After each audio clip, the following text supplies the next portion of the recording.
Good morning to all of you. आप सभी का स्वागत है मेरे इस यूट्यूब चैनल पर। आज मैं आप सभी को सोर्स ऑफ कॉन्स्टिट्यूशन संविधान के स्रोत के बारे में बताने वाला हूँ। जैसा कि आप सभी को पता है कि भारतीय संविधान को 26 जनवरी 1950 को लागू किया गया था। तो भारतीय संविधान जो है उसमें कुल कितने देशों से संविधान में क्या क्या स्रोत लिए गए हैं उसके बारे में आज मैं आप सभी के बारे को डिस्कस करूंगा। तो हम देखते हैं, सबसे पहले संविधान निर्माताओं ने जो हमारे भारतीय संविधान को बनाने वाले संविधान निर्माता थे, मेकर्स ऑफ द कॉन्स्टिट्यूशन, जो संविधान निर्माताओं थे जैसे उनमें थे doctor Rajendra Prasad, doctor Bhimrao Ambedkar, Pandit Jawaharlal Nehru, KM. Munshi. ये सब हमारे क्या थे, संविधान निर्माता। उन्होंने मिलकर कुल 60 देशों के संविधानों को क्या किया, अध्ययन किया। 60 देशों के संविधानों का अध्ययन किया, उनकी सूची बनाई। उन 60 देशों के संविधानों का क्या किया, अध्ययन किया। सबसे पहले संविधान बनाने के लिए जो हमारे संविधान निर्माताओं थे उन्होंने सबसे पहले 60 देशों का क्या किया, सूची बनाया, उनका अध्ययन किया। फिर उन 60 देशों का अध्ययन किया करने के बाद उन निष्कर्ष निकला कि हम क्या करेंगे, 10 देशों के संविधान को चुना। तो हमारे भारतीय संविधान में उन 60 क्या किया, 60 संविधान को अध्ययन किया। उसके बाद उन्होंने निष्कर्ष निकाला कि हम 10 देशों के संविधान को अपने भारतीय संविधान में ऐड करेंगे। मीन्स उनके जो आर्टिकल्स हैं, उनके जो मतलब संविधान संशोधन हुए हैं, वे सब क्या करेंगे, अपने भारत के संविधान में क्या करेंगे, ऐड करेंगे। वो 10 देशों के संविधान को चुना गया। वो 10 देश के संविधान वो 10 देश कौन कौन से हैं?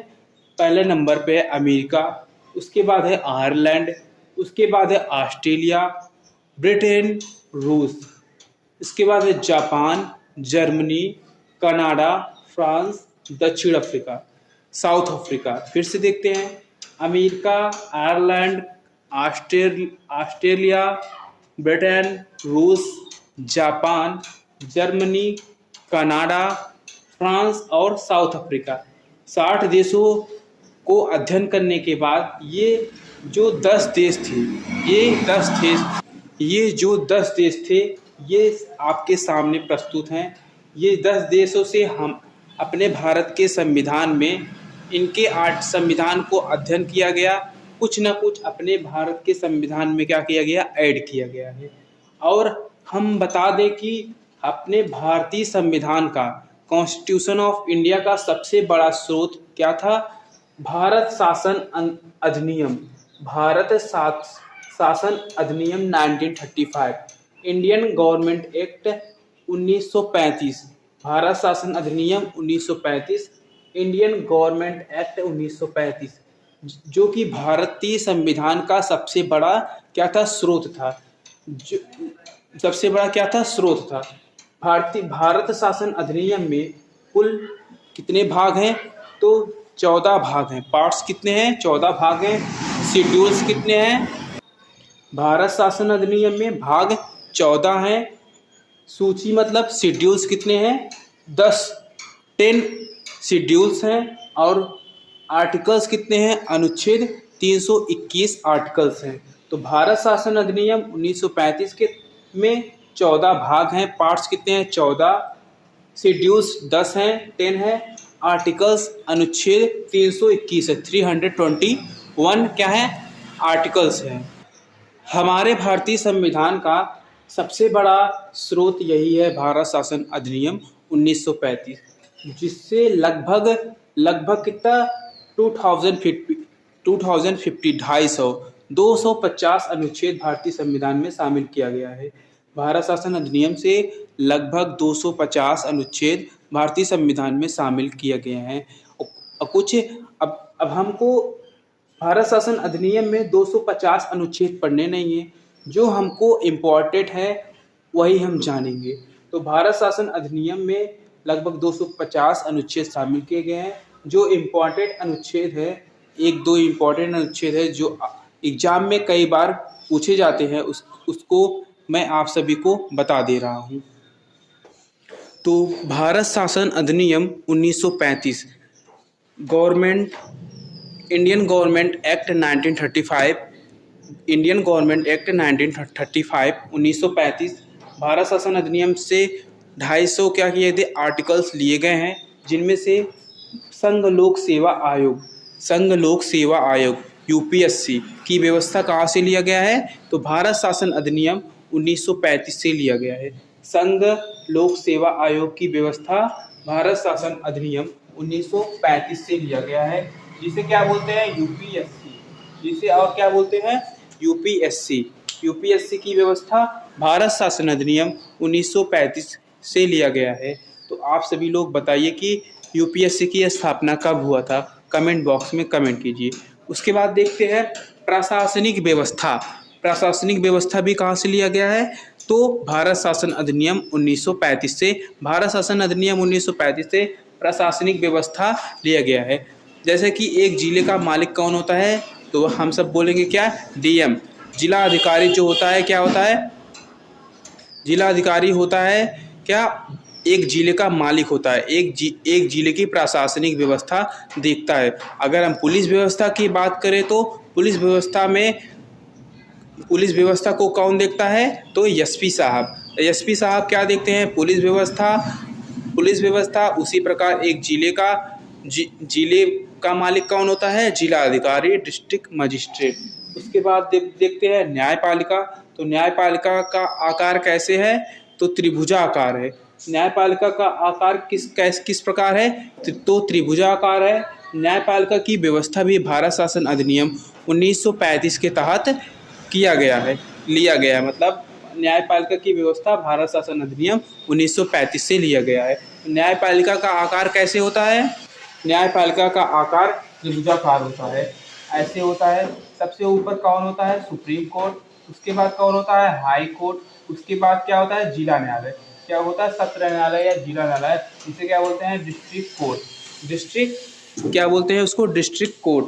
इसका आकार कैसे होता है, त्रिभुजाकार। और जो राज्यपाल का पद है, ऑफिस ऑफ द गवर्नर भी भारत शासन अधिनियम 1935 के तहत लिया गया है। लेकिन जो राज्यपाल की नियुक्ति है वो कनाडा के संविधान से लिया गया है। लेकिन राज्यपाल का पद भारत शासन अधिनियम 1935 से लिया गया है। देखते हैं कि ब्रिटेन के संविधान से क्या क्या लिया गया है, फ्रॉम द यूके कॉन्स्टिट्यूशन। तो ब्रिटेन के संविधान से हमारे भारतीय संविधान में क्या क्या लिया गया है, क्या क्या ऐड किया गया है, देखते हैं। सबसे पहले देखते हैं ब्रिटेन के संविधान से, सबसे पहले क्या देखते हैं, ब्रिटेन के संविधान से संसदीय व्यवस्था, पार्लियामेंट सिस्टम, संसदीय व्यवस्था, द्विसदनीय व्यवस्था, एकल नागरिकता। संसदीय व्यवस्था, द्विसदनीय व्यवस्था, एकल नागरिकता, राष्ट्रपति की औपचारिक प्रधानता, लोकसभा के मंत्रिमंडल का सामूहिक उत्तरदायित्व, लोकसभा के प्रति मंत्रिमंडल का सामूहिक उत्तरदायित्व, FPPS, first past the post system, FPPS, first past the post system, और एकल न्यायिक प्रणाली कहाँ से लिया गया है, ब्रिटेन के संविधान से लिया गया है। संसदीय व्यवस्था क्या होती है, जैसे हमारे भारत में क्या है, लोकसभा है, राज्यसभा है, पार्लियामेंट होता है। हमारे भारत में एक क्या है, संसद भवन है, उसे क्या बोलते हैं, संसद भवन, मतलब पार्लियामेंट बोलते हैं। उसमें 2 सदन है, एक है लोकसभा, एक है राज्यसभा। इसे हम सब बोलते हैं, क्या बोलते हैं, संसदीय व्यवस्था। सांसद चुनने की व्यवस्था है। उसके बाद देखते हैं द्विसदनीय व्यवस्था। द्विसदनीय व्यवस्था क्या है, बाइकैमरल सिस्टम। द्विसदनीय व्यवस्था क्या होता है, जैसे कि हमारे देश में एक संसद है, पार्लियामेंट है। पार्लियामेंट में क्या होता है, एक लोकसभा होता है, एक होता है राज्यसभा, एक होता है लोकसभा, एक होता है राज्यसभा। उसी प्रकार राज्य में देखें तो राज्य में क्या होता है, ये केंद्र में मतलब सेंट्रल लेवल पे एक लोकसभा होता है और राज्यसभा। अगर राज्य में देखें, जैसे अपने उत्तर प्रदेश में देखते हैं, तो उत्तर प्रदेश में क्या है, उत्तर प्रदेश में एक है विधानमंडल, विधानमंडल क्या है, विधानमंडल, और क्या है विधान परिषद, विधान परिषद। तो राज्यसभा, राज्य में होता है विधानमंडल और केंद्र में होता है सेंट्रल लेवल पर लोकसभा और राज्यसभा। हालांकि विधान परिषद अभी तक भारत में केवल 6 राज्यों में ही है, 6 राज्यों में ही विधान परिषद है और विधानमंडल सभी राज्यों में। इसे ही हम बोलते हैं क्या, बाई कैमरल सिस्टम, द्विसदनीय व्यवस्था। उसके बाद देखते हैं राष्ट्रपति की औपचारिक प्रधानता। इसका मतलब क्या होता है, राष्ट्रपति की औपचारिक प्रधानता मतलब राष्ट्रपति क्या भारत का केवल नाम मात्र का प्रधान है, राष्ट्रपति भारत का केवल नाम मात्र का प्रधान है। राष्ट्रपति कोई भी कार्य प्रधानमंत्री की सलाह से करता है, इसीलिए इसे क्या बोलता है, राष्ट्रपति की औपचारिक प्रधानता। ये कहाँ से लिया गया है, ब्रिटेन के संविधान से लिया गया है। किसके संविधान से लिया गया है, ब्रिटेन के संविधान से लिया गया है। लोकसभा के प्रति मंत्रिमंडल का सामूहिक उत्तरदायित्व, मतलब जो मंत्रिमंडल होता है, जैसे प्रधानमंत्री हो गए, प्रधानमंत्री में जितने भी कैबिनेट, मंत्रिमंडल में जितने भी कैबिनेट मंत्री होते हैं, जैसे प्रधानमंत्री हो गया, मंत्रिमंडल क्या होता है, प्रधानमंत्री एक हो गया, और प्रधानमंत्री के नीचे जितने भी मंत्रिमंडल होते हैं, जैसे कि रक्षा मंत्री हो गए, गृह मंत्री हो गए, वित्त मंत्री हो गए, ये सब क्या आते हैं, मंत्रिमंडल के प्रति, मंत्रिमंडल के अंतर्गत आते हैं। तो ये जो मंत्रिमंडल होगा लोकसभा के प्रति उत्तरदायित्व रखते हैं, अपना लोकसभा के प्रति क्या होंगे, उत्तरदायी, रिस्पॉन्सिबल होंगे। उसके बाद देखते हैं FPPS क्या होता है, first past the post system. First past the post system क्या होता है, first past the post system क्या होता है, अग्रिम ही विजेता, अग्रत ही जो सबसे ज़्यादा वोट पाएगा वही क्या होगा, विजयी होगा। चुनाव होता है जिसमें जो सबसे ज़्यादा बहुमत प्राप्त करता है, सबसे ज़्यादा जो वोट प्राप्त करता है वो क्या होगा, विजयी होगा। इसे ही क्या बोलते हैं, FPPS, first past the post system. उसके बाद देखते हैं एकल न्यायिक प्रणाली। एकल न्यायिक प्रणाली मतलब क्या होता है, अगर हमको हाई कोर्ट के द्वारा एक बार सजा दिया गया है किसी भी दंड के लिए, तो वही अगर हाई कोर्ट के द्वारा या फिर सुप्रीम कोर्ट के द्वारा एक बार सजा सुना दिया गया है किसी भी अपराध के लिए, तो हमको दोबारा सजा उसके लिए नहीं मिल सकता है। इसे ही हम क्या बोलते हैं, एकल न्यायिक प्रणाली। अब हम इसके बाद देखते हैं अमेरिका के संविधान से क्या क्या लिया गया है हमारे भारतीय संविधान में। From the US constitution, America के संविधान से क्या लिया गया है, मूल अधिकार लिया गया है, फंडामेंटल राइट्स। फंडामेंटल राइट्स कहाँ से लिया गया है, अमेरिका के संविधान से लिया गया है। आप सभी कमेंट करके बताइए कि हमारे भारतीय संविधान में मूल अधिकारों की संख्या वर्तमान में कितनी है।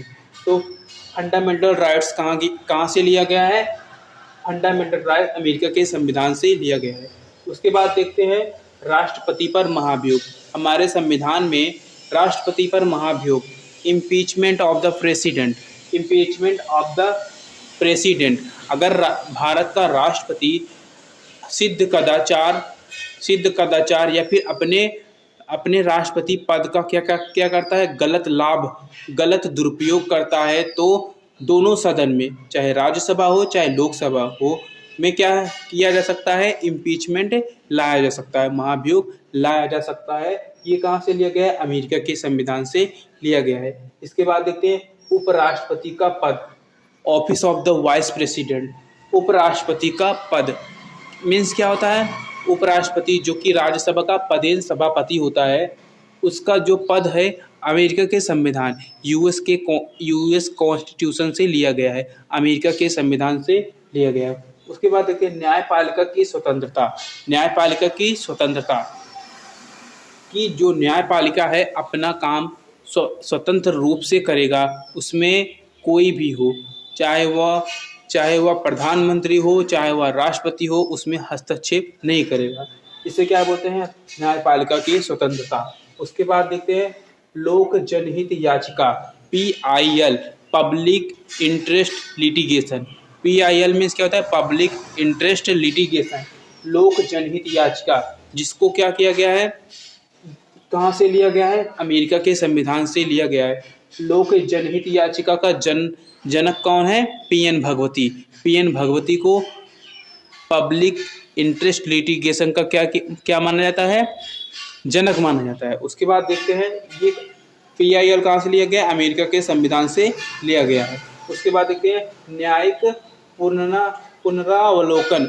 न्यायिक पुनरावलोकन क्या है? Judicial review. जुडिशियल रिव्यू का भी प्रावधान अमेरिका के संविधान से किया गया है। और प्रस्तावना प्रियम्बल उद्देशिका कहाँ से लिया गया है? अमेरिका से लिया गया है। हम भारत के लोग भारत को संपूर्ण प्रभु संपन्न समाजवादी पंथ निरपेक्ष लोकतंत्रात्मक गणराज्य बनाने के लिए, ये क्या है? प्रस्तावना है। इसको कहाँ से लिया गया है? अमेरिका के संविधान से लिया गया है। उसके बाद सुप्रीम कोर्ट और हाई कोर्ट। सुप्रीम कोर्ट और हाई कोर्ट उच्चतम न्यायालय और उच्च न्यायालय के न्यायाधीशों को पद से हटाने की व्यवस्था। सुप्रीम कोर्ट और हाई कोर्ट के न्यायाधीश को पद से हटाने की व्यवस्था भी कहाँ से लिया गया है? अमेरिका के संविधान से लिया गया है। अमेरिका के संविधान से सुप्रीम कोर्ट और हाई कोर्ट के न्यायाधीशों को पद से हटाने की व्यवस्था भी कहाँ से लिया गया है? अमेरिका के संविधान से लिया गया है। देखते हैं ऑस्ट्रेलिया के संविधान से क्या क्या लिया गया है हमारे भारतीय संविधान में। तो ऑस्ट्रेलिया के संविधान से प्रस्तावना की भाषा, अभी मैंने पढ़ा कि प्रस्तावना जो कि अमेरिका के संविधान से लिया गया है। प्रियम्बल ऑफ द कॉन्स्टिट्यूशन, संविधान का जो प्रस्तावना है, उद्देशिका है, वो अमेरिका के संविधान से लिया गया है। लेकिन जो प्रस्तावना की भाषा है, लैंग्वेज ऑफ द प्रियम्बल, जो प्रस्तावना की भाषा है, ऑस्ट्रेलिया के संविधान से लिया गया है।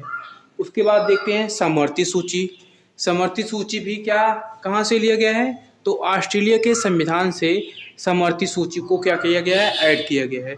हम बता दें कि समवर्ती सूची जो सूचियाँ होती हैं, जो सूचियाँ होती है 3 प्रकार की होती हैं: संघ सूची, राज्य सूची और समवर्ती सूची।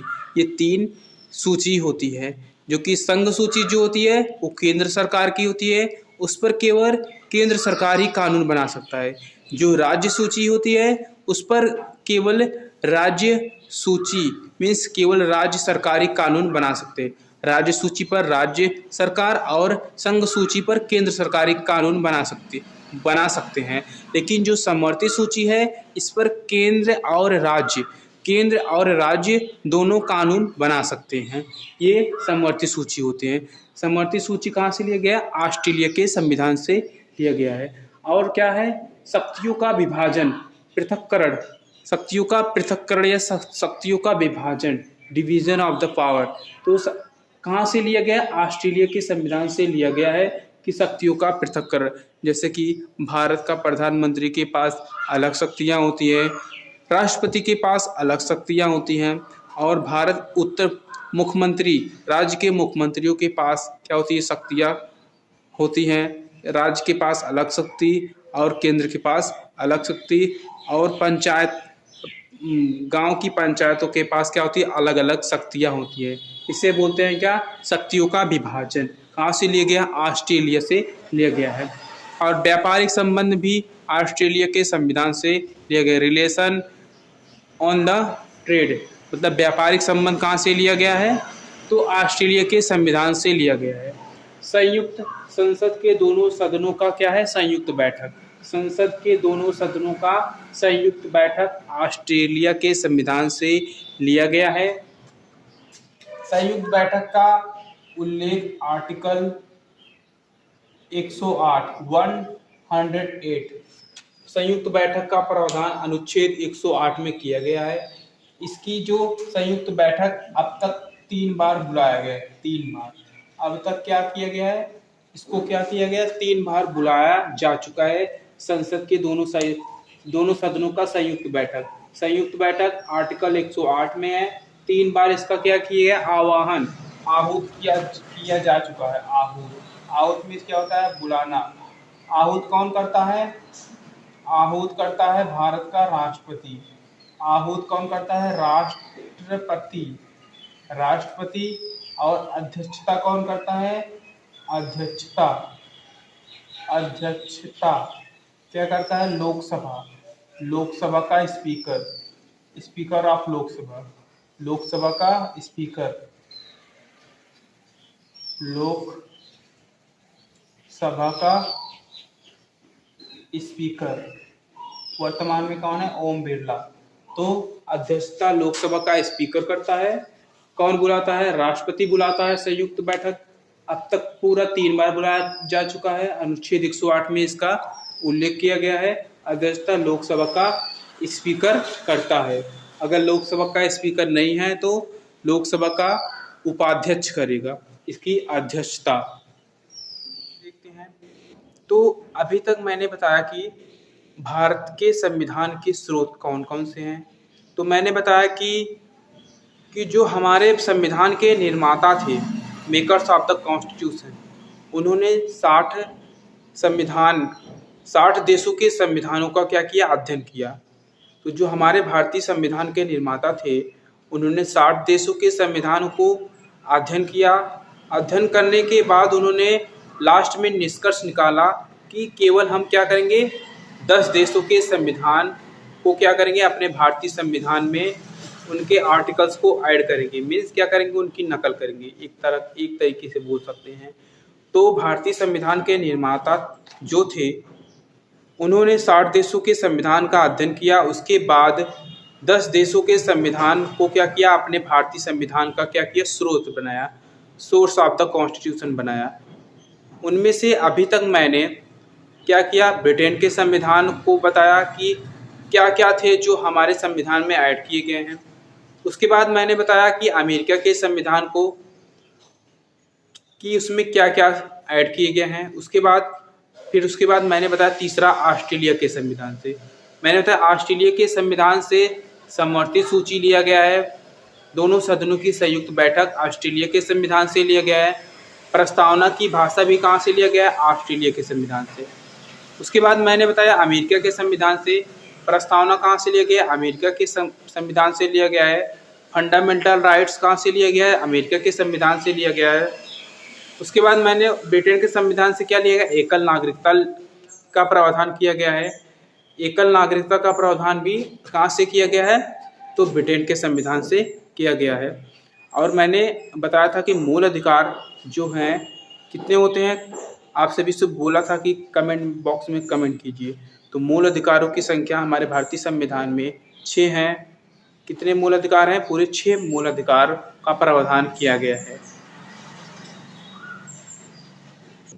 तो जो हमारे मूल अधिकार हैं, कुल 6 मूल अधिकार हैं। कौन कौन से हैं? तो मूल अधिकार है समता का अधिकार, समानता का अधिकार है। क्या है? पहला समानता का अधिकार। दूसरा है स्वतंत्रता का अधिकार। पहला है समानता का अधिकार कि सब लोग इक्वल हैं, कोई भी ऊंच नीच भेदभाव, जाति के प्रति भेदभाव कि कोई भी सबकी जात होती है, ये सब नहीं। तो इसको क्या बोलते हैं? समता का अधिकार कि सब लोग क्या हैं? इक्वल हैं। इसे बोलते हैं समानता का अधिकार पहला। उसके बाद स्वतंत्रता का अधिकार। हमारे पास स्वतंत्रता का अधिकार है, कहीं भी आने जाने, कुछ भी बोलने का अधिकार। ये सब समूह में क्या करते हैं? सम्मेलन बनाने का अधिकार। ये सब क्या है? स्वतंत्रता का अधिकार। उसके बाद है शोषण के विरुद्ध अधिकार कि नाबालिग बच्चों से या फिर 14 साल से कम उम्र के बच्चों से क्या किया जाएगा? जबरदस्ती बलात्सर्म नहीं कराया जाएगा। इसे बोलते हैं शोषण के विरुद्ध अधिकार तीसरा। उसके बाद है धार्मिक स्वतंत्रता का अधिकार। हमें भी किसी भी सार्वजनिक धार्मिक स्वतंत्रता का अधिकार का मतलब होता है हमें किसी भी मंदिरों में किसी भी भगवान को मानने की स्वतंत्रता है, कोई भी धर्म अपनाने की स्वतंत्रता है। ये क्या है? धार्मिक स्वतंत्रता का अधिकार। संस्कृति एवं शिक्षा पाने का अधिकार। संस्कृति एवं शिक्षा संबंधी अधिकार। हमको क्या है? शिक्षा ग्रहण करने का अधिकार है, अपने कल्चर को बचाने का अधिकार है। ये सब क्या है? शिक्षा और संस्कृति से संबंधित क्या है? अधिकार है। और लास्ट कौन सा है? संवैधानिक उपचारों का अधिकार, जिसे डॉक्टर भीमराव अंबेडकर ने संविधान की क्या बोला है, आत्मा बोला गया है। डॉक्टर भीमराव अंबेडकर ने संवैधानिक उपचारों के अधिकार को क्या बोला गया है, क्या बोला है, भारत संविधान की आत्मा, जो कि आर्टिकल 32 में है। इसमें 5 प्रकार के रीट हैं, 5 प्रकार के समादेश हैं, जिसको हम डॉक्टर भीमराव अंबेडकर ने संवैधानिक उपचारों का अधिकार है, जिसे डॉक्टर भीमराव अंबेडकर ने संवैधानिक उपचारों के अधिकार को भारत की आत्मा कहा है, जबकि डॉक्टर भीमराव अंबेडकर ने क्या कहा है, संविधान की आत्मा कहा है। तो आज के लिए इतना ही, अगले वीडियो में फिर मुलाकात होगी। धन्यवाद। जय हिंद।